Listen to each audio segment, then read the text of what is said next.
के मुँह जोता जोता पैदा थींदा रहंदा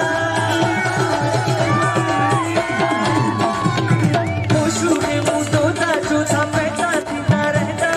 होशू के मुँह जोता जोता पैदा थींदा रहंदा पंहिंजी धरती लाइ हू पिया वेॾनि साम्हूं फिरंदा जिंदाबाद जिंदाबाद तुंहिंजी सिंध सदा मुंहिंजी अखां सिंध जी आज़ादी